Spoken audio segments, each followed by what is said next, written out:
Hello दोस्तों, good morning and welcome to my channel PR knowledge centre. तो आज हम करेंगे विजन आईएएस में साइंस एंड टेक्नोलॉजी। जितने भी इसके अक्टूबर मंथ के न्यूज़ हैं सबको हम कवर करेंगे। ठीक है, तो उसके पहले मैं बता दूं कि हमारे चैनल पे यूपीएससी के टेस्ट वगैरह आ जाते हैं और साथ ही साथ एनसीईआरटी वगैरह और यूपीपीसीएस के लिए भी घटना चक्र वगैरह कराए गए हैं और हम आरओ के लिए जल्दी टेस्ट लाएंगे। चलिए हम स्टार्ट करते हैं अपना साइंस एंड टेक्नोलॉजी का पहला जो न्यूज़ है, रसायन विज्ञान में 2024 का नोबेल पुरस्कार। तो royal Swedish academy of sciences ने कंप्यूटेशनल प्रोटीन डिजाइन के लिए डेविड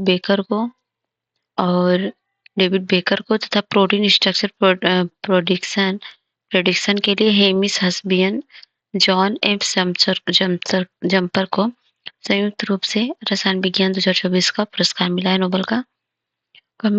कंप्यूटेशनल प्रोटीन डिजाइन पर डेविड बेकर के कार्य के बारे में जाने तो उन्होंने कंप्यूटेशनल प्रोटीन डिजाइन का लक्ष्य नए कार्यों का व गुणधर्मों वाले नए प्रोटीन बनाना है जो प्राकृतिक रूप से नहीं पाए जाते। मतलब ऐसे प्रोटीन बनाना है जो प्राकृतिक रूप से नहीं पाए जाते हैं। गौरतलब है कि कंप्यूटेशन के माध्यम से एक लघु प्रोटीन का पहला सफल डिजाइन 1997 में दहियात मेयो द्वारा प्रकाशित किया गया था। डेविड बेकर ने 2003 में अपने पहले डिजाइन किए गए प्रोटीन टॉप 7 से शुरुआत करते हुए सफलतापूर्वक नए प्रोटीन का निर्माण किया। यह पूरी तरह से एक नया प्रोटीन था। ये संरचना अनुक्रम दोनों के मामले में एकदम नया था, जिसे ऑटोमेटेड कंप्यूटेशन द्वारा डिजाइन किया गया था। 1999 में बेकर और उनकी टीम ने रोसेटा सॉफ्टवेयर विकसित किया। इस सॉफ्टवेयर छोटे संरचनात्मक खंडों को जोड़कर प्रोटीन की संभावित संरचनाओं का निर्माण करता है, जिससे वैज्ञानिकों को नए प्रोटीन डिजाइन करने और प्रोडिक्शन करने में मदद मिली। कंप्यूटेशनल प्रोटीन डिजाइन के संभावित उपयोग होते हैं फार्मास्यूटिकल में प्रोटीन, किसी प्रोटीन उपयोग आदि में, वैक्सीन में अधिक प्रभावी वैक्सीन जैसे फ्लू की वैक्सीन को और बेहतर बनाने में, नैनो मटेरियल जैसे नए प्रोटीन का उपयोग पर्यावरण अनुकूलन नैनो सामग्री बनाने में किया जा रहा है और किया जा सकता है। छोटे आकार के सेंसर जो कैंसर की जांच, कैंसर के उपचार और कोशिका संकेतक के बीच परस्पर क्रिया का अध्ययन करने में बायोसेंसर का उपयोग किया जाता है। अपशिष्ट प्रबंधन में प्लास्टिक के एंजाइमेटिक विघटन में आदमी यूज होते हैं। प्रोटीन स्ट्रक्चर प्रेडिक्शन में हेमिस हस्बिस और जॉन जम्पर के कार्य के बारे में जाने तो डेमिस हस्बिस और जॉन जम्पर ने प्रोटीन की जटिल संरचनाओं प्रेडिक्शन से संबंधित 50 साल पुरानी पहेली का समाधान करने के लिए आर्टिफिशियल इंटेलिजेंस का यूज किया है। उन्होंने इस बात का पता लगाया कि प्रोटीन किस प्रकार विभिन्न स्वरूपों में बदल जाते हैं जो उनके कार्यों को निर्धारित करते हैं। इसकी खोज का महत्व है क्योंकि प्रोटीन के आकार को जनता कोशिका के कार्य को समझने की कुंजी है। इसके तो मतलब अलावा जो है बेहतर प्रोटीन स्ट्रक्चर प्रेडिक्शन, दवा बनाने, एंटीबायोटिक रेजिस्टेंट को समझने, प्लास्टिक विखंडन के लिए एंजाइम विकसित करने और क्रॉप रेजिलियंस जैसे क्षेत्रों के लिए महत्वपूर्ण है। प्रोटीन जो होता है 4 प्रमुख कारकों के बायोमॉलिक्यूल्स में से एक है, जो होते हैं कार्बोहाइड्रेट, लिपिड, न्यूक्लिक एसिड और इसमें अन्य 3 यही है। और ये बायोपॉलिमरिक जो है संरचनाएं होती हैं। ये 20 अमीनो अम्लों की रैखिक श्रृंखला में होती हैं। ये पेप्टाइड बंधन से जुड़ी होती हैं। ये देख सकते हैं 20 अम्लों से बनी हुई है अमीनो अम्ल। ये पेप्टाइड बॉन्ड से बनी हुई है। पेप्टाइड मतलब बांधी जो हुई जुड़ते हैं जिससे उसको पेप्टाइड बॉन्ड बनते हैं और ये सभी मिलकर ये देखो प्रोटीन इसमें भरे हुए हैं सब। ठीक है, प्रोटीन में अमीनो एसिड का संगठन और उनका क्रम प्रोटीन की संरचना द्वारा निर्धारित होता है। पेप्टाइड बॉन्ड एक प्रकार के रासायनिक बंधन है जो दोनों को आपस में बांधते हैं। और है प्रोटीन सबसे प्रचुर मात्रा में मौजूद माइक्रोमोलिक्यूल्स है जो सबसे सरल बैक्टीरिया के से लेकर मनुष्य के पौधों तक सभी की कोशिकाओं में मौजूद होते हैं। कोलेजन प्राणी जगत यानी जानवरों के शरीर में सबसे प्रचुर मात्रा में पाया जाने वाला प्रोटीन है। राइबोलोज बिस्फोस्फेट कार्बोक्सिलेज ऑक्सीजनेटेड पूरे जीवमंडल में सबसे प्रचुर मात्रा में पाया जाने वाला प्रोटीन है।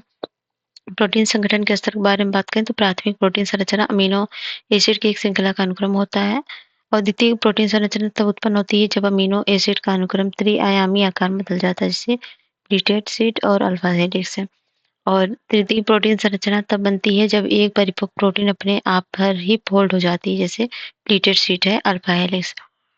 और चतुर्थ प्रोटीन क्या होती है? एक से अधिक पॉलीपेप्टाइड श्रृंखला वाला प्रोटीन होता है। प्रोटीन कार्य होते हैं, संरचनात्मक मजबूती देता है, उत्प्रेरक कैटालिस्ट का काम करता है, हार्मोन्स जो है कुछ प्रोटीन केमिकल्स मैसेंजर्स के रूप में कार्य करते हैं जिन्हें हार्मोन्स कहते हैं, जैसे इंसुलिन हार्मोन्स को अपचय रेगुलेट में हेल्प करता है। एंटीबायोटिक में यूज होता है परिवहन भंडारण में, जैसे प्रोटीन परमाणुओं छोटे अणुओं के मानव शरीर की कोशिकाओं के भीतर और संपूर्ण शरीर में परिवहन और भंडारण के लिए जिम्मेदार है। उदाहरण के लिए फेरिटीन कोशिकाओं में आयरन का भंडारण करता है। ग्लूट4 कोशिकाओं में ग्लूकोज के परिवहन को सक्षम बनाता है। चिकित्सा 2024 का नोबेल पुरस्कार किसे मिला? तो विक्टर एम्ब्रोस और गैरी रुबिकिन को संयुक्त रूप से 2024 का फिजियोलॉजी का नोबेल पुरस्कार मिला। उन्हें ये पुरस्कार माइक्रो आरएनए की खोज में, मतलब एम्ब्रोस और गैरी को पोस्ट ट्रांसक्रिप्शनल जीन रेगुलेशन में उनकी भूमिका के बारे में शोध के लिए दिया गया। तो 1993 में विक्टर एम्ब्रोस और गैरी रुबिकिन ने माइक्रो आरएनए की खोज की थी और ये पाया था कि ट्रांसक्रिप्शन के बाद जीन रेगुलेशन के लिए महत्वपूर्ण भूमिका निभाता है। 1993 तक माना जाता था कि जीन रेगुलेशन मुख्य रूप से ट्रांसक्रिप्शन फैक्टर नामक विशेष प्रोटीन द्वारा नियंत्रित होता है। तत्पश्चात ट्रांसक्रिप्शन फैक्टर्स डीऑक्सीराइबोन्यूक्लिक एसिड में निर्धारित क्षेत्रों से जुड़कर यह तय करते हैं कि कौन से मैसेंजर राइबोन्यूक्लिक एसिड का निर्माण होगा। बाद में यह पता चला कि माइक्रो जो है आरएनए का द्वारा किया जाने वाला रेगुलेशन जीन एक्सप्रेशन प्रक्रिया के बाद के चरण यानी पोस्ट ट्रांसक्रिप्शन में होता है। एम्ब्रोस और रुकिन ने उत्परिवर्तन कैनरे हेपेटाइटिस एलिगेंस सूत्रकृमि के अध्ययन के जरिए माइक्रो आरएनए की भूमिका की खोज की। इन सूत्रकृमियों में जीन के 2 स्थानों पर बहुत मतलब हुई बदलाव के कारण विकास संबंधी दोष उत्पन्न हो गए। इस खोज ने जीन रेगुलेशन के एक बिल्कुल नए सिद्धांत को उजागर किया जो मनुष्य सहित बहुकोशिकीय जीवों के लिए महत्वपूर्ण साबित होगा। तो माइक्रो आरएनए के बारे में जाने तो माइक्रो आरएनए लघु आकार के नॉन कोडिंग आरएनए होते हैं। ये कोशिकाओं को जीन एक्सप्रेशन की रेगुलेशन में मदद करते हैं। नॉन कोडिंग आरएनए डीएनए संकेतों को प्रोटीन में बदलने में महत्वपूर्ण भूमिका निभाने वाले सिंगल स्ट्रैंडेड मॉलिक्यूल्स होते हैं। माइक्रो आरएनए एमआरएनए के साथ जुड़कर उन्हें प्रोटीन परिवर्तित करने से रोककर एमआरएनए को पूरी तरह से नष्ट करके जीन एक्सप्रेशन को नियंत्रित करता है। नाभिक में प्रोटीन आरएनए ट्रांसक्रिप्शन और रिप्लिकेशन को नियंत्रित करते हैं, जबकि माइक्रो आरएनए साइटोप्लाज्म में एमआरएनए ट्रांसलेशन और निम्नीकरण को रोकते हैं, वो नियंत्रित करते हैं। मानव शरीर में विभिन्न माइक्रो आरएनए के 1000 से ज्यादा जीन होते हैं। साथ ही माइक्रो आरएनए द्वारा जीन रेगुलेशन सभी बहुकोशिकीय जीवों में घटित होने वाली एक सार्वभौमिक प्रक्रिया है। जीन रेगुलेशन क्या है? वो प्रक्रिया है जिसके माध्यम से सुनिश्चित किया जाता है कि कौन से जीन किस समय, किस स्थान और किस मात्रा में प्रकट होंगे। गौरतलब है कि जीनों में कोई जीन शामिल मतलब कई जीन शामिल होते हैं। आनुवंशिक सूचना ट्रांसक्रिप्शन नामक प्रक्रिया के माध्यम से डीएनए एमआरएनए में जाती है, फिर प्रोटीन उत्पादन के लिए सेलुलर मशीनरी में जाती है। यह किसी सजीव को पर्यावरणीय परिवर्तनों के प्रति प्रतिक्रिया करने में सहायक होती है। और जीन एक्सप्रेशन मानव अंग और ऊतक विभिन्न प्रकार की कोशिकाओं से बने होते हैं। मानव शरीर की हर कोशिका में ग्लूकोज सूत्र होते हैं, क्रोमोसोम और क्रोमोसोम में होते हैं जो जीन होते हैं। जीन रेगुलेशन कारण अलग-अलग कोशिकाएं जैसे मांसपेशियां, तंत्रिका कोशिकाएं प्रोटीन के विशिष्ट सेट को प्रकट एवं एक्सप्रेस करती हैं जो कोशिका में अपने विशेष कार्य में सक्षम बनाती है। यह डीएनए जो एमआरएनए के द्वारा जो है प्रोटीन ट्रांसलेशन हुआ, फिर प्रोटीन बना, फिर कोशिका में बने बहुत सारी तरह की जो आपके शरीर का मतलब मनुष्य के शरीर का निर्माण करते हैं। ह्यूमन जीनोम में लगभग 20,000 जीन्स होते हैं। ट्रांसक्रिप्शन और ट्रांसलेशन के बारे में जानें तो ट्रांसक्रिप्शन वह प्रक्रिया जिसमें डीएनए स्ट्रैंड में मौजूद आनुवंशिक जानकारी एमआरएनए के नए मॉलिक्यूल्स में कॉपी किया जाता है और ये आरएनए पॉलीमरेज नामक एंजाइम कई सहायक प्रोटीन द्वारा संपन्न होता है जिसे ट्रांसक्रिप्शन फैक्टर कहते हैं। ट्रांसलेशन वह प्रक्रिया होती है जिसमें एमआरएनए में एन्कोडेड आनुवंशिक जीन जानकारी का प्रयोग करके प्रोटीन संश्लेषण के दौरान अमीनो अम्लों को शामिल करने के निर्देश दिया जाता है। ये प्रक्रिया साइटोप्लाज्म में राइबोसोम पर घटित होती है। यह एमआरएनए में एन्कोडेड आनुवंशिक जानकारी के रूप में राइबोसोम अमीनो एसिड और ट्रांस श्रृंखलाओं में स्ट्रिंग ट्रांसलेट होता है, संश्लेषित प्रोटीन का निर्माण करता है। मतलब ये सब जो इस खोज को महत्व का उपयोग क्या है? तो माइक्रो आरएनए जो की खोज से जीन रेगुलेशन और उनके द्वारा निभाई जाने वाली विभिन्न प्रक्रियाओं से संबंधित कई पहलुओं को समझने में हेल्प मिलेगी, जैसे कोशिका के विकास में और रक्षा प्रणाली में, ऑन्कोजेनेसिस में और रोग निदान वगैरह में। नेक्स्ट है राइबोन्यूक्लिक एसिड के बारे में जाने तो आपको पता होगा आरएनए क्या होता है? न्यूक्लिक एसिड होता है जो सजीव और वायरस में पाया जाता है। आरएनए न्यूक्लियोटाइड से बना होता है और प्रत्येक न्यूक्लियोटाइड में 3 घटक होते हैं, नाइट्रोजन और नाइट्रोजन युक्त क्षार होते हैं फास्फेट और शुगर और शर्करा होते हैं। नाइट्रोजन युक्त क्षार में एडेनिन, ग्वानिन और यूरेसिल साइटोसिन होता है। आरएनए आमतौर पर सिंगल स्ट्रैंडेड रूप में होता है और ट्रांसक्रिप्शन और ट्रांसलेशन की प्रक्रिया में भूमिका निभाता है। आरएनए, एमआरएनए या एमआरएनए और डीएनए टेम्पलेट बनाने होते हैं और इसकी भूमिका जो होती है कोशिकाओं के केंद्रक में डीएनए के मौजूद प्रोटीन इन्फॉर्मेशन को कोशिका के साइटोप्लाज्म तक ले जाना होता है। आरएनए जो होता है टीआरएनए मतलब ये एमआरएनए मॉलिक्यूल्स प्रोटीन बनाने में अमीनो एसिड की श्रृंखला के बीच एक लिंक के रूप में कार्य करते हैं और राइबोसोम की संरचना बनाने में मदद करता है। एमआरएनए और टीआरएनए को राइबोसोम से बांधता है और एमआरएनए को प्रोटीन में ट्रांसलेशन का निर्देश देता है। आरएनए के प्रमुख प्रकार में देख सकते हैं मैसेंजर आरएनए ये है, ये राइबोसोम है जिसे आरआरएनए बोलते हैं, राइबोसोमल आरएनए आरएनए, ठीक है। और ये है एमिनो एसिड जिसे टीआरएनए यहाँ पर आके जुड़ा है। नेक्स्ट है नोबेल प्राइज इन फिजिक्स 2024। तो भौतिकी के 2024 का नोबेल पुरस्कार जॉन हॉपफील्ड और जेफी हिंटन को संयुक्त रूप से दिया गया है। उन्हें उन्हें जो है विधियों के निर्माण के लिए दिया गया है। उन्होंने आर्टिफिशियल न्यूरल नेटवर्क्स का उपयोग करके मशीन लर्निंग की आधारशिला रखने में मदद की है। कौन? जॉन हॉपफील्ड और जेफरी हिंटन है। वे प्रमुख खोज जिन्हें नोबेल पुरस्कार सम्मानित किया है। जॉन हॉपफील्ड नेटवर्क का आविष्कार किया है। यह एक प्रकार का रिकेंटल न्यूरल नेटवर्क है जो सूचना को स्टोर और पुनर्निर्मित कर सकता है। यह नेटवर्क एक मेमोरी सिस्टम की तरह कार्य करते हैं जहां वे पैटर्न्स को स्टोर, संग्रहित और उन्हें पुनर्निर्मित कर सकते हैं। हाफील्ड की नेटवर्क डोनाल्ड हेब की परिकल्पना पर आधारित है। हेब का मानना था कि जब न्यूरॉन्स एक साथ प्रक्रिया सक्रिय होते हैं तो सूचना को प्रोसेस और स्टोर करने के लिए नेटवर्क की क्षमता को बढ़ा सकते हैं। हाफील्ड नेटवर्क का उपयोग इमेज रिकॉग्निशन और डेटा पुनर्निर्माण जैसे कार्यों के लिए किया जा सकता है, जो उन्हें मशीन लर्निंग में विभिन्न उपयोगों के संयुक्त बनाता है। जेफरी हिंटन ने बोल्टमैन मशीन नामक विधि का आविष्कार किया है था। यह स्वतंत्र रूप से डेटा के गुणों की खोज कर सकती है। इसलिए बोल्टमैन अब मशीन अब उपयोग में आने वाले लार्ज IaaS के लिए महत्वपूर्ण हो गई है। ये जो मशीन होती है जनरेटिव मॉडल का एक प्रारंभिक उदाहरण है जो अपनी लर्निंग के आधार पर नए पैटर्न्स का उदाहरण बना सकती है। प्रशिक्षित बोल्टमैन मशीन से परिचित लक्षणों की विशेषताओं को किसी नए डेटा में भी पहचाना जा सकता है। कृत्रिम न्यूरल नेटवर्क क्या है? ये न्यूरॉन है और सिनैप्स मजबूत कमजोर तब देख सकते हो। प्रकृति कृत्रिम न्यूरॉन मस्तिष्क का न्यूरल नेटवर्क जीवित कोशिकाओं से बना होता है जिन्हें न्यूरॉन्स कहते हैं। इन कोशिकाओं में एक जटिल आंतरिक प्रणाली होती है। न्यूरॉन्स आपस में संकेत भेजने के लिए सिनैप्स का इस्तेमाल करते हैं। जब हम कुछ नया सीखते हैं तो न्यूरॉन्स के बीच कनेक्शन मजबूत हो जाते हैं जबकि कुछ कमजोर हो जाते हैं। ठीक है। कृत्रिम न्यूरल नेटवर्क नोड्स से निर्मित होते हैं जिन्हें किसी वैल्यू के साथ गुणबद्ध किया जाता है। नोड्स एक दूसरे से जुड़े होते हैं। जब नेटवर्क को प्रशिक्षित किया जाता है तब एक ही समय में सक्रिय नोड्स के बीच कनेक्शन मजबूत हो जाता है, अन्यथा वो कमजोर हो जाते हैं। तो ये है जैसे हमारा जो काम करते हैं न्यूरॉन्स, मतलब सेंसर आर्गन वगैरह। आर्टिफिशियल न्यूरल नेटवर्क्स क्या है? तो आर्टिफिशियल न्यूरल नेटवर्क एक प्रकार का मशीन लर्निंग प्रोग्राम में मॉडल है जो मानव मस्तिष्क के प्रेरित होता है। इसके लिए ये जैविक न्यूरॉन्स के एक साथ काम करने के तरीके की नकल करते हुए घटनाओं को समझकर मौजूद विकल्पों के आधार पर बेहतर निष्कर्ष प्रदान करता है। कार्यप्रणाली, इसमें मानव मस्तिष्क की कार्यप्रणाली की नकल करने का प्रयास किया गया है। मानव मस्तिष्क कोशिकाओं एक जटिल और परस्पर मजबूती से जुड़ी हुई नेटवर्क का निर्माण करती है। मनुष्य को किसी जानकारी को प्रोसेस करने से मदद करने के लिए दूसरे को विद्युत संकेत भेजती हैं। इसी प्रकार आर्टिफिशियल न्यूरल नेटवर्क भी कृत्रिम न्यूरॉन्स या नोड से बने होते हैं जो किसी कार्य को पूरा करने के लिए मिलकर काम करते हैं। और एएनएन के बारे में, संरचना के बारे में जाने, प्रत्येक न्यूरल नेटवर्क में कृत्रिम न्यूरॉन्स की 3 परतें होती हैं, ये आपस में कनेक्टेड होती हैं।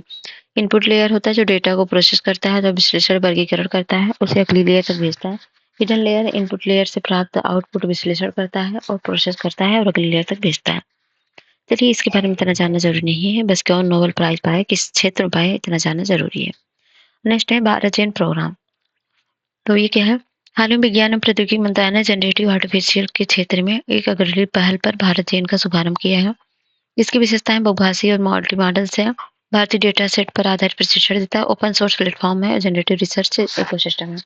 भारत जैन प्रोग्राम के बारे में जानें तो भारत जैन एक multi modal large language model product है जो जनरेटिव AI सिस्टम का विकास करने पर केंद्रित है। जनरेटिव AI सिस्टम अलग अलग भारतीय भाषाओं में उच्च गुणवत्ता वाले टेक्स्ट और मल्टी मॉडल कंटेंट जनरेट कर सकता है। लक्ष्य और उद्देश्य AI माध्यम से सार्वजनिक सेवा वितरण में क्रांतिकारी बदलाव लाना और नागरिक सहभागिता को बढ़ावा देना है। भारत को जेनेरिक एआई क्षेत्रों में अग्रणी देश के रूप में स्थापित करना है। भारत की भाषाई, सांस्कृतिक और सामाजिक विविधता के अनुरूप कार्य करना है। एआई प्रौद्योगिकी के उपयोग दायरे को आगे बढ़ाना तथा भारत संदर्भ या उपयोग के मामले में एआई की प्रासंगिकता सुनिश्चित करना है।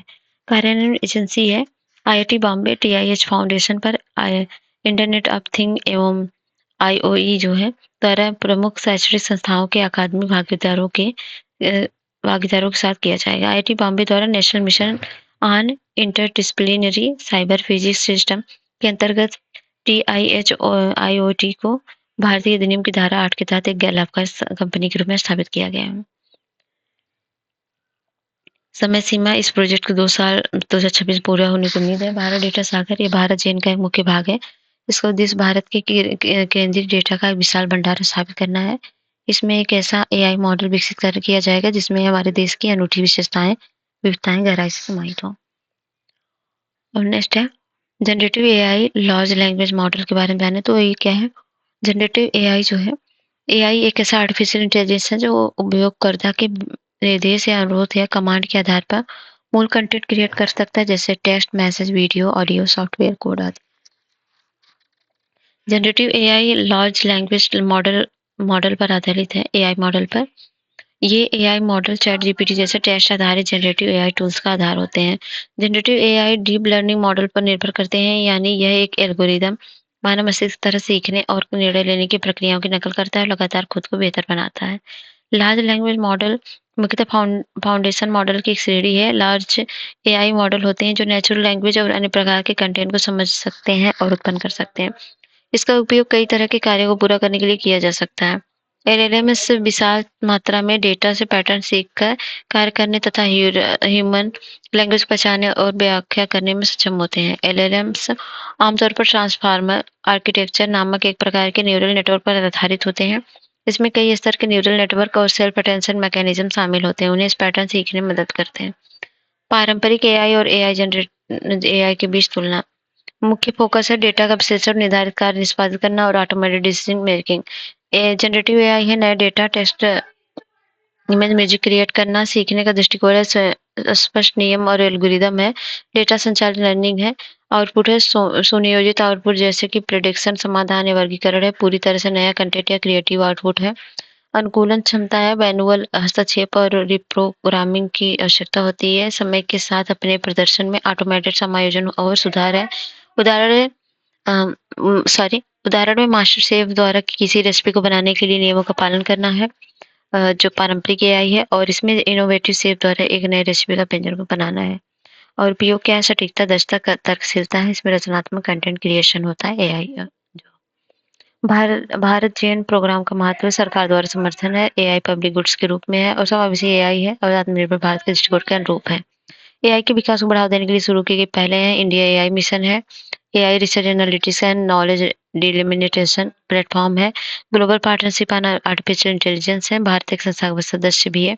एआई के जवाब में विकास और उपयोग का मार्गदर्शन करने के अंतर्राष्ट्रीय संगम में और एआई कौशल कार्यक्रम है। इसका उद्देश्य जो है उद्योग जगत के अग्रणी हितधारकों के साथ सुनियोजित प्रशिक्षण मॉड्यूल के माध्यम के एआई कौशल को बढ़ावा देना है। स्पेस डॉकिंग एक्सपेरिमेंट क्या है? हाल ही में हैदराबाद स्थित एक निजी कंपनी ने इसरो को 400 किलोग्राम वर्ग के 2 सैटेलाइट सौंपे हैं। ये सैटेलाइट इसरो के आगामी स्पेस डॉकिंग एक्सपेरिमेंट में इस्तेमाल किए जाएंगे, जिन्हें 2024 तक अंत तक लॉन्च किया जाना है। स्पेस डॉकिंग के बारे में जाना। स्पेस डॉकिंग में 2 अंतरिक्ष यानों को एकदम सटीक तरीके से एक दूसरे के साथ भौतिक रूप से जोड़ा जाता है। इसमें दोनों अंतरिक्ष यान ईंधन भरने, मरम्मत करने, चालक दल के आदान प्रदान जैसे अत्यंत महत्वपूर्ण कार्यों के लिए एक इकाई के रूप में करने में सक्षम हो जाते हैं।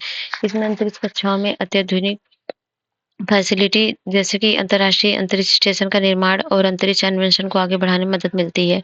कुछ अंतरिक्ष यान अंतर्राष्ट्रीय अंतरिक्ष स्टेशन के साथ डॉक करते हैं और अन्य स्टेशन के साथ बर्थ के माध्यम से जुड़ते हैं। डॉकिंग में अंतरिक्ष यान स्वयं अपनी कक्षा और गति में आवश्यक बदलाव करके स्टेशन में जुड़ जाता है।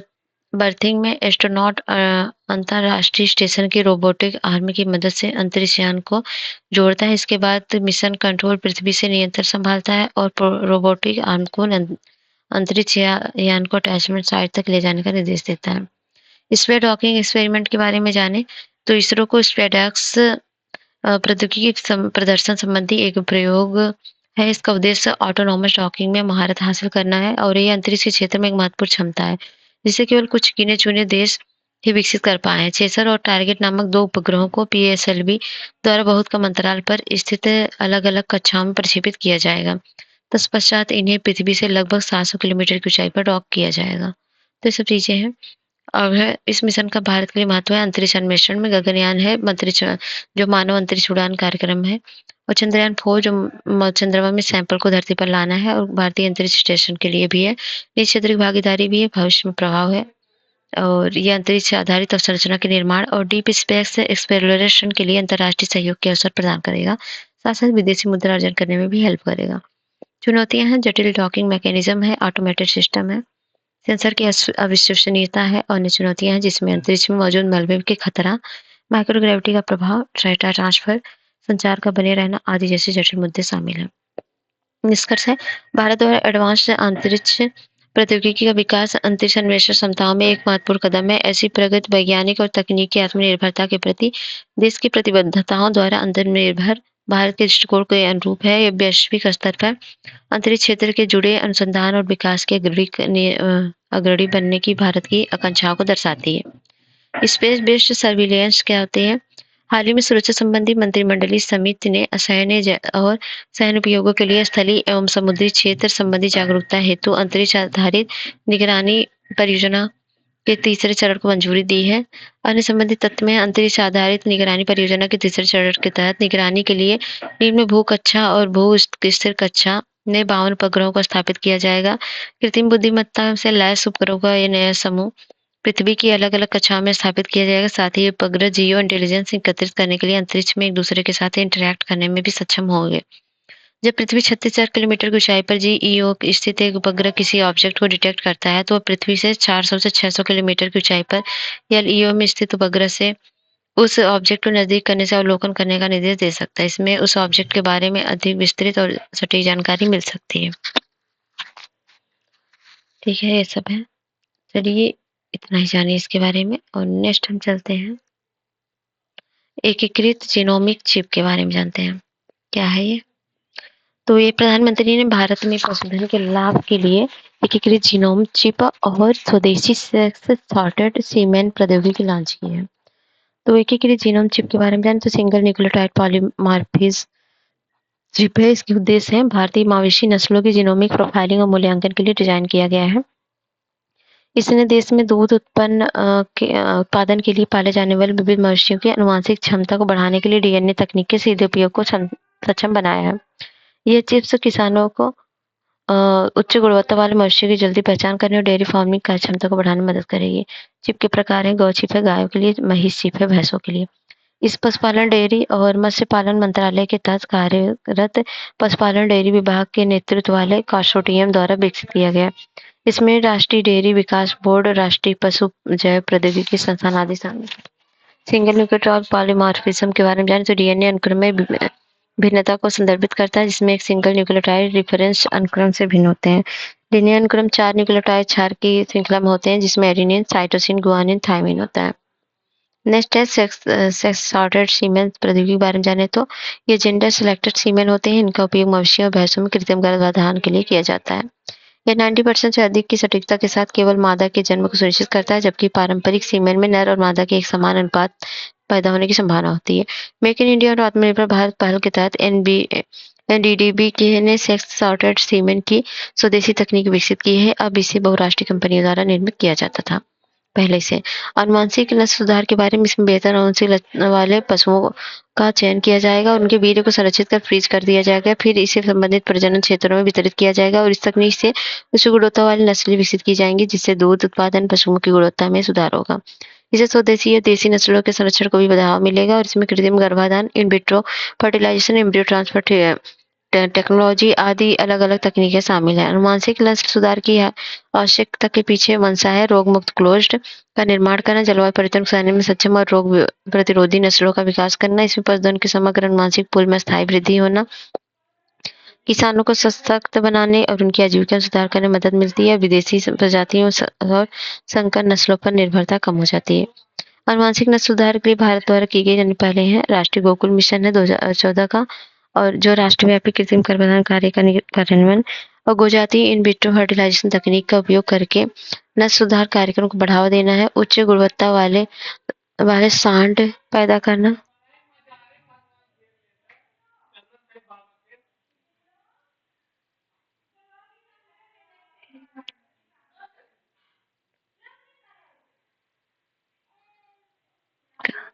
ठीक है, ये सब चीजें हैं। चलिए ध्यान जानते हैं पशुओं के लिए एकीकृत जीनोम चिप और स्वदेशी सेक्स सॉर्टर सीमन तकनीक से लॉन्च से मवेशियों की आनुवंशिक क्षमता और उत्पादन में सुधार होगा। साथ ही इनमें किसानों की आय में वृद्धि और देश की खाद्य सुरक्षा को समर्थन मिलेगा। आनुवंशिक सुधार संबंधी प्रमुख चुनौतियां हैं। मवेशियों के मूल परिवेश में उनकी विभिन्न नस्लों के व्यवहार के बारे में बहुत कम जानकारी उपलब्ध है। किसी नस्ल को बेहतर बनाने के लिए 5 से 6 पीढ़ियों का समय लग जाता है। प्रत्येक नस्ल के प्रजनन संगठनों का कार्यक्रमों का अभाव है। मवेशियों के हिमीकृत वीर्य उत्पादन केंद्रों और अनुसंधान संस्थाओं का अभाव है। महत्वपूर्ण स्वदेशी गायों भैंसों के बारे में जाने तो नस्लें गिर और कांकरेज, थरपकरार, साहिवाल, बंतरी, देवनी, डांगी और खिल्लारी, अंगोला और जो है ये सब गाय की नस्लें हैं। और ब्रीडिंग टैक्स में गुजराती, पंजाबी, राजस्थानी, उत्तराखंड, महाराष्ट्र और आंध्र प्रदेश की है। तो भैंस में ब्रीडिंग टेस्ट में गुजरात का बन्नी और जफराबादी, और उत्तर प्रदेश मध्य भारत का प्रदेश का है गोदावरी, और हरियाणा दिल्ली का मुर्रा, गुजरात और महाराष्ट्र का बेहसाड़ा। भारत में दवा की गुणवत्ता ड्रग क्वालिटी इन इंडिया। तो हाल ही में केंद्रीय औषधि मानक नियंत्रण संगठन ने 49 दवाओं के नमूने मानव गुणवत्ता के अनुरूप नहीं पाए जाने के बाद निर्माताओं को अपने उत्पाद में बाजार से वापस लाने के निर्देश दिए हैं। तो ये इतना ही जानिए इसके बारे में। और नेक्स्ट हम चलते हैं, ये है न्यूज इन शॉर्ट में। तो एटम्स फॉर फूड क्या है ये जान लीजिए। भाभा परमाणु अनुसंधान केंद्र के अंतर्राष्ट्रीय परमाणु ऊर्जा एजेंसी के वैज्ञानिक फोरम ने एटम्स फॉर फूड में भाग लिया है। एटम्स फॉर फूड क्या होता है? इसकी अंतर्राष्ट्रीय परमाणु ऊर्जा एजेंसी तथा खाद्य और कृषि संगठन ने वर्ल्ड फूड फोरम और रोम 2023 में संयुक्त रूप से लॉन्च किया। यह फोरम परमाणु तकनीकों के साथ साथ अन्य उन्नत तकनीकों के लाभों का उपयोग करके देशों को अनुकूल समाधान प्रदान करता है। इसमें कृषि और पशुपालन उत्पादन बढ़ाने तथा खाद्य पदार्थों की हानि को कम करने में मदद मिलती है। देशों को खाद्य सुरक्षा बढ़ाने और बढ़ती भुखमरी से निपटने में हेल्प मिलती है। और तो एफएओ के अनुसार 2030 तक लगभग 600 मिलियन लोगों को कुपोषित होने का अनुमान है।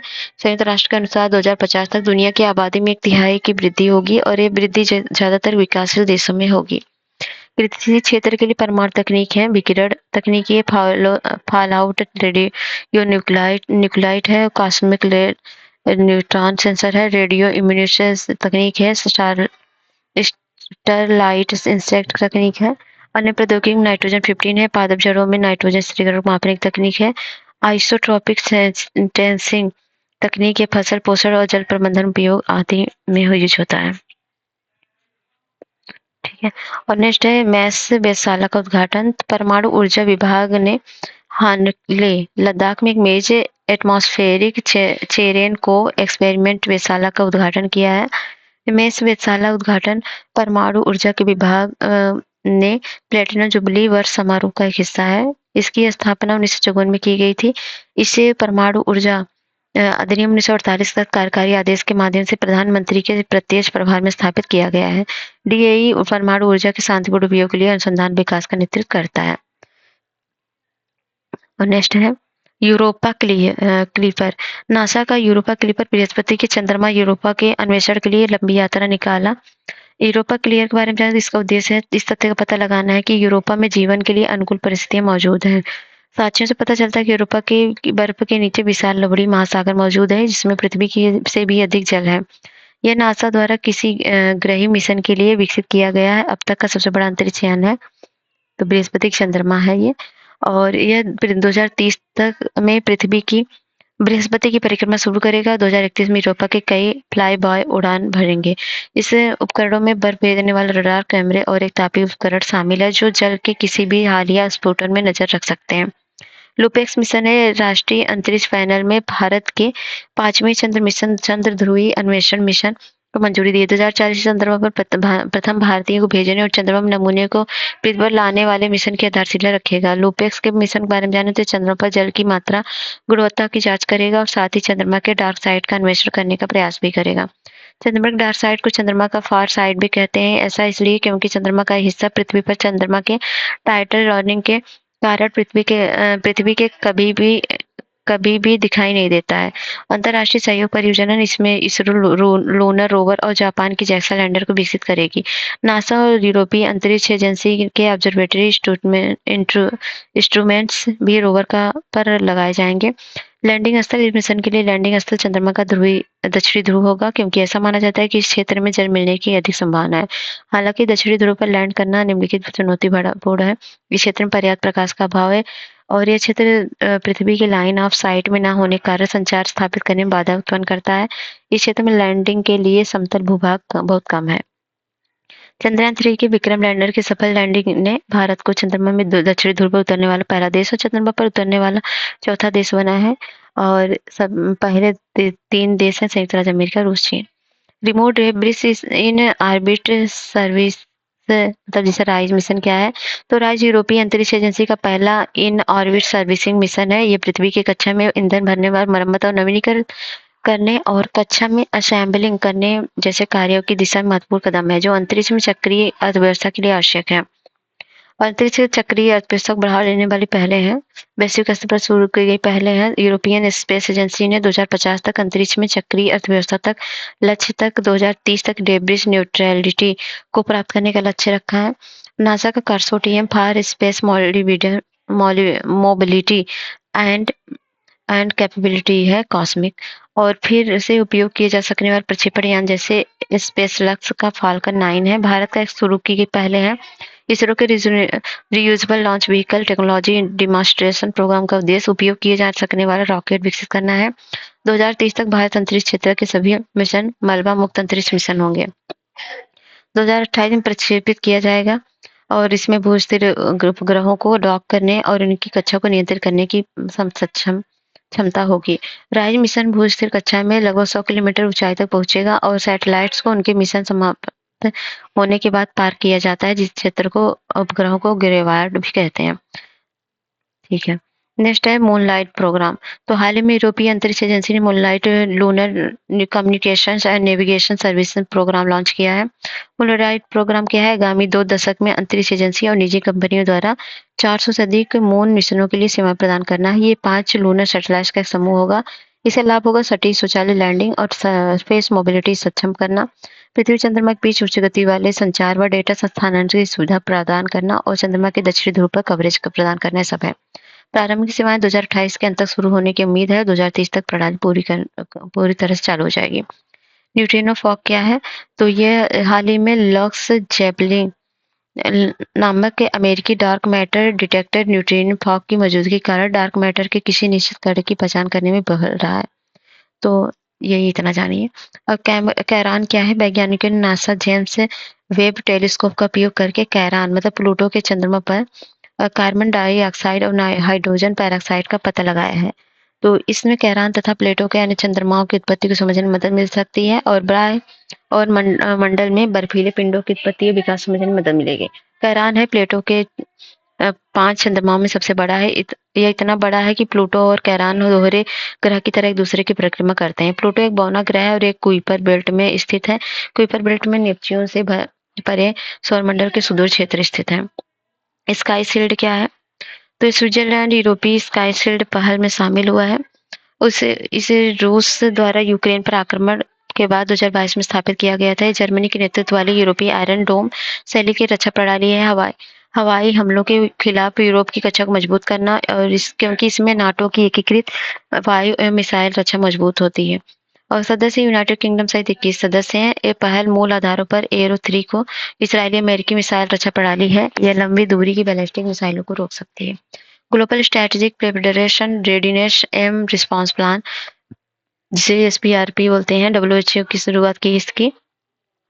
इसका उद्देश्य डेंगू तथा एडिस मच्छर जनित आर्बोवायरस, जीका, चिकनगुनिया खतरों से निपटने में वैश्विक समन्वित उपायों को बढ़ावा देना। ये 1 वर्ष से अधिक सितंबर 2025 तक है इसकी अवधि और योजना के निम्न 5 घटक हैं: आपातकालीन समन्वय, सहयोगात्मक निगरानी, सामुदायिक सुरक्षा, सुरक्षित अधिक लोगों की स्वास्थ्य देखभाल तथा आवश्यक उपायों को तक पहुँच। नेक्स्ट है संशोधित औषध प्रौद्योगिकी उन्नत सहायता योजना, जिसे आरपीटीएस बोलते हैं। तो फार्मास्यूटिकल विभाग ने संशोधित औषध प्रौद्योगिकी उन्नत सहायक योजना में संशोधन किया है। संशोधन के तहत दवा कंपनियों के लिए प्रोत्साहन राशि 1 करोड़ रुपए से बढ़ा के 2 करोड़ रुपए कर दी गई है और सब्सिडी गणना के लिए पात्र व्ययों की सूची में उत्पादन उपकरण नाम से एक नई श्रेणी जोड़ी गई है।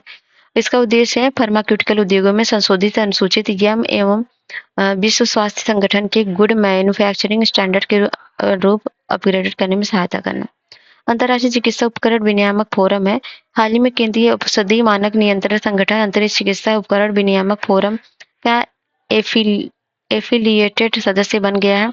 सीडी डिस्को डीएससीओ जो होता है केंद्रीय स्वास्थ्य एवं परिवार कल्याण मंत्रालय तक कार्य करता है। IMDRF के बारे में जानें। 2011 में स्थापित हुआ था। चिकित्सा उपकरण के विनियामक को वैश्विक सहयोग समूह है। यह संगठन चिकित्सा का उपयोग कर अंतर्राष्ट्रीय विनियमों में सामंजस्य और तालमेल स्थापित करने में मदद करता है। इसके सदस्य अलग अलग देशों के राष्ट्रीय चिकित्सा विनियामक प्राधिकरण, विश्व स्वास्थ्य संगठन आदि से शामिल है। भारत में सार्वजनिक स्वास्थ्य समस्या के रूप में ट्रैकोमा का उन्मूलन विश्व स्वास्थ्य संगठन। तो नेपाल म्यांमार के बाद भारत दक्षिण पूर्व एशिया क्षेत्र में ऐसा तीसरा देश बन गया जिसने सफलतापूर्वक ट्रैकोमा का उन्मूलन किया है। और ध्यातव्य है कि ये ट्रैकोमा जो होता है एक उपेक्षित उष्णकटिबंधीय रोग है। इससे पहले विश्व स्वास्थ्य संगठन ने भारत को 2 अन्य एनटीडीएस गिनी वर्म 2000 और याज 2016 में मुक्त घोषित किया था। ट्रैकोमा यह रोग मनुष्य की आंखों को संक्रमित करता है। यह रोग क्लैमाइडिया ट्रैकोमैटिस जीवाणु के संक्रमण से होता है। ठीक है, ठीक है। तो एक संक्रामक रोग है जो व्यक्ति की आंख, नाक आदि के संपर्क में आने से फैलता है। यदि हम समय पर इसका इलाज नहीं किया जाता है तो संक्रमित व्यक्ति जीवन भर के लिए दृष्टिहीन हो जाता है। भारत में 1971 में ट्रैकोमा के कारण दृष्टिहीन 5% थी, यह घटकर 1% से कम हो गई है। ट्रैकोमा उन्मूलन के लिए प्रयास है राष्ट्रीय दृष्टिहीनता और दृष्टि हानि नियंत्रण कार्यक्रम और सेफ स्ट्रेटेजी ऐसे प्रयास किए जा रहे हैं। अनुसंधान नेशनल रिसर्च फाउंडेशन के बारे में पीएम जो है ECRG और महा ईवी पहले शुरू की है। तो ANRF की ऐसी शुरुआती 2 पहले हैं जो अकादमिक अनुसंधान और औद्योगिक उपयोग के बीच के अंतर को समाप्त करने में परिवर्तनकारी भूमिका निभाएगी। प्रधानमंत्री पारंपरिक करियर अनुसंधान अनुदान के बारे में जाने तो इस अनुदान को एक लचीले बजट के साथ डिजाइन किया गया है। इसमें अनुसंधान को आसान बनाने हेतु प्रगतिशील पहले शामिल है। तो ये जो है इसके केंद्रित बिंदु क्या है? ये उच्च गुणवत्ता वाले रचनात्मक अनुसंधान को बढ़ावा देना, शोधकर्ताओं को ज्ञान की सीमाओं पर विस्तार करने में सक्षम बनाना, तकनीकी प्रगति को आगे बढ़ाना है। तो व्यापक प्रभाव वाले क्षेत्र में उन्नति संबंधित मिशन योजना के तहत मिशन इलेक्ट्रिक वाहन के बारे में यह आत्मनिर्भरता को कम करने और घरेलू चौर को बढ़ावा देने के लिए ईवी प्रौद्योगिकी के लिए विकास केंद्रित है। यह सरकार के आत्मनिर्भर भारत के दृष्टिकोण को अनुरूप है। यह पहल निम्नलिखित 3 महत्वपूर्ण प्रौद्योगिकी वर्टिकल्स पर ध्यान केंद्रित करती है। टॉपिकल ईवी बैटरी और बैटरी सेल है। ये पावर इलेक्ट्रिक मिशन और ड्राइव तथा ईवी चार्जिंग इंफ्रास्ट्रक्चर के साथ यह ईवीएस के लिए आवश्यक कल पुर्जों के डिजाइन एवं विकास में घरेलू भूमिकाओं को बढ़ाएगी। इस पहल का महत्व है। यह पहल भारत को ईवी घटकों के विकास के लिए केंद्र के रूप में स्थापित करेगा। साथ ही यह वैश्विक प्रतिस्पर्धा नवाचार को बढ़ावा भी देगा। इलेक्ट्रिक मोबिलिटी को बनाने में तेजी लाकर यह एक हरित और संधारित भविष्य में योगदान देगा। केंद्रीय कैबिनेट लिए अंतर्राष्ट्रीय उत्कृष्टता केंद्र को मंजूरी दी। तो बजट 22-23 में animation, visual effects, gaming, comics और एक्सटेंडेड रियलिटी क्षेत्र के लिए एक टास्क फोर्स गठित करने का प्रस्ताव रखा गया। इसी प्रभाव के अनुसरण के लिए AVGCXR के लिए राष्ट्रीय उत्कृष्ट केंद्र का गठन किया गया। इसमें भारत के क्रिएटिव इकोनॉमी को बढ़ावा मिलेगा। NCOE की मुख्य विशेषताओं पर एक नजर डालें तो इसे कंपनी अधिनियम 2013 की धारा 8 के तहत स्थापित किया जाएगा। इसका अस्थायी नामक Indian institute for immersive creators रखा गया है। AVGCXR क्षेत्र से जुड़े स्टार्टअप्स को बढ़ावा देने के लिए एक नई इंक्यूबेशन सेंटर के रूप में कार्य करेगा। तो यही है। बाकी इसके बारे में आप जान जाइए क्रिएटिव इकोनॉमी के बारे में। ये कि क्रिएटिव एसेट्स पर आधारित उभरती हुई अवधारणा है जिसमें देश की आर्थिक समृद्धि और विकास को बढ़ावा देने में है क्षमता विकास हो गया। सब चीजें हैं। तो यहीं पर वीडियो खत्म करते हैं और पूरा न्यूज कवर हो गया। मिलते हैं नेक्स्ट वीडियो में। तब तक जय हिंद, जय भारत।